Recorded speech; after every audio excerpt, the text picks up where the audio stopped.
indicando no contexto em que aparecem. Tudo bem? Há pouco eu disse para vocês que é necessário ver, observar a concordância desses verbos impessoais. Há uma regra geral de concordância. Esses verbos escapam dessa regra. Vamos ver uma situação, novamente, com o verbo haver, né, em que muitas pessoas cometem aí, na fala principalmente, um deslize, considerando esse verbo como pessoal e não como impessoal, e aparece uma concordância gramaticalmente errada. Vejamos duas circunstâncias na tela, dois exemplos, um correto, outro incorreto, e veja como você normalmente utiliza esse verbo. Leiam comigo. Havia muitos alunos na sala. Havia. O verbo está na terceira pessoa do singular, que é a característica do verbo impessoal. Se não há sujeito, o verbo fica no singular. Então seria incorreto dizer ou escrever haviam muitos alunos na sala. Observem, se eu trocasse o verbo haver por um sinônimo, eu estaria trocando um verbo impessoal por um verbo pessoal. Eu poderia dizer existiam muitos alunos na sala, mas se for o verbo haver, ele não quer sujeito, então ele vai ficar no singular. Entendam que é necessário respeitar essa característica do verbo haver. Isso vai valer também para os verbos fazer e para o verbo estar. Já vamos ver que o verbo ser é um verbo que entra numa exceção na nossa gramática. Até porque ele é considerado gramaticalmente um verbo anômalo. Em várias situações, nós vamos ver o verbo ser em circunstâncias que escapam à regra geral. Por falar em regra geral, qual é a regra geral de concordância verbal? Leiam comigo e vejam um exemplo em que essa regra geral está sendo aplicada. O verbo concorda com o sujeito. Sim, quando há sujeito na oração, o verbo concorda com esse sujeito. Olhem lá. Existiam muitos alunos na sala. O verbo existir é um verbo pessoal. O que é ser verbo pessoal? É admitir um sujeito. Admitir e concordar com esse sujeito. É obrigação do verbo, quando há sujeito, concordar com ele. Então, eu usei o verbo no plural. Existiam muitos alunos na sala. Errado seria dizer existia muitos alunos na sala.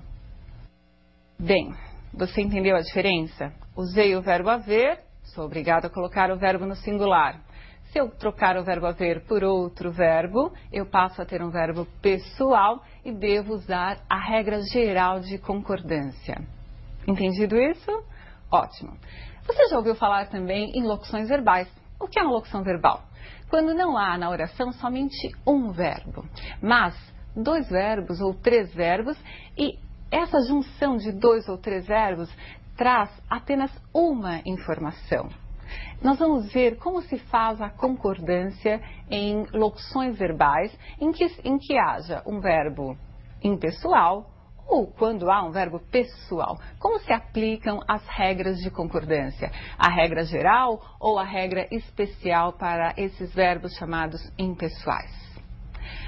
Vejam os exemplos comigo e observem que na locução verbal há um verbo chamado principal. Como que eu vou saber qual é o principal? É o último que você escreve. Aquele que estiver antes dele será chamado verbo auxiliar. Vejam os exemplos comigo. Deve haver questões mais simples. Deve haver. O primeiro verbo, o verbo dever, é o verbo auxiliar. O último verbo que eu escrevi, o verbo haver, é considerado o verbo principal. Quem é que manda nessa concordância? Quem manda nessa concordância, quem rege essa concordância é o verbo principal. Neste primeiro exemplo é o verbo haver. O verbo auxiliar, seja lá qual for, vai seguir aquilo que o principal mandar. Ele é impessoal, o auxiliar será impessoal. Supondo que eu trocasse o verbo haver por existir, que não é impessoal. Lembrando, ele é sinônimo de haver. Quando eu faço essa troca, eu vou voltar para a minha regra geral de concordância. Observem, devem existir questões mais simples. Para a primeira oração, a palavra questões não é sujeito, a oração é sem sujeito. Para a segunda oração, o sujeito é questões. Observe o exemplo seguinte: há de haver questões mais simples, e logo abaixo, hão de existir questões mais simples. Pessoal, eu só devo me preocupar com aquele verbo que é principal. Se o verbo haver não aparecer como principal, ele vai passar a ser pessoal, porque o verbo principal aí, que é o existir, é pessoal. Então é uma circunstância em que o verbo haver foi para o plural, não como principal, mas como auxiliar. Acharam difícil essa concordância? Ela será pedida a vocês no vestibular, podem esperar, não é? Assim como vocês devem observar outras regras de concordância, por exemplo, como vai acontecer com o verbo ser, que é o verbo que eu chamei de anômalo, que segue características muito especiais.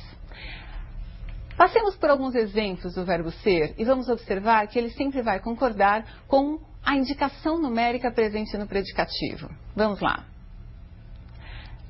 São 7 horas, amanhã serão 27 de março. Eram 13 quilômetros até a sua casa. Devem ser 2 horas agora. Viram só? O verbo ser concordou com um número e é assim que vai acontecer com ele, por ele ser um verbo especial. Na próxima aula, continuaremos a falar sobre termos da oração, sobre concordâncias especiais e eu quero que você esteja acompanhando comigo. Um grande abraço.